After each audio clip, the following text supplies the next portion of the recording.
हा भारतीय जनता पार्टीचा कुत्रा आहे. यांना देवेंद्र फडणवीसचा पाठिंबा आहे. तुम्ही पाहिल्यानंतर मिरावडला आल्यानंतर तो नरेंद्र मेहता त्यालाही मराठी माणसांचं वावडं आहे अशा लोकांच्या ऑफिसला गेलेला.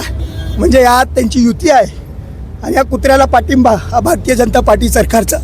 माझं एवढंच सांगणे परत एकदा की सन्माननीय राजसाहेबांवर एकही भाषेत टीका करू नको आणि मराठी भाषेला दुय्यम स्थान देऊ नको. परिवहन मंत्र्यांनी घेतलेला जो निर्णय, या निर्णयाला मनसे कोणत्या नजरेने बघतायत? महाराष्ट्र नवनिर्माण सेनेचा 100% पाठिंबा आहे. 4 तारखेला यांनी मोर्चा केला.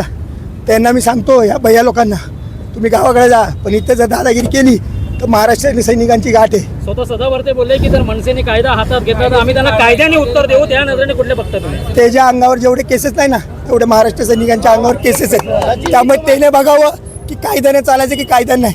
कायदा आहे ना, सरकारने सांगितलं ना कायदा मराठी भाषेचा आत्मसन्मान करायचा, मराठी भाषेला दुय्यम स्थान द्यायचं नाही. सचिनजी, तुम्हाला पोलिसांनी खूप अडवलेलं आहे, तर काय सांगणार?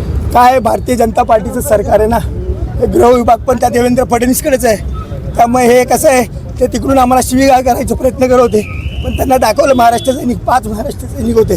या 5 महाराष्ट्र सैनिकांनी दाखवलं त्याला की काही. एका ठिकाणी सरकार सांगते महाराष्ट्र गौरव दिनानिमित्त महाराष्ट्राला गीत देतात आणि महाराष्ट्रामध्ये मराठी बोलणाऱ्यांची गलचेपी केली जाते. हे दुटप्पी भूमिका नाही वाटत तुम्हाला? नरेंद्र मोदी साहेबांनी अभिजात दर्जा दिला मराठी भाषेला आणि यांचे सरकारमधले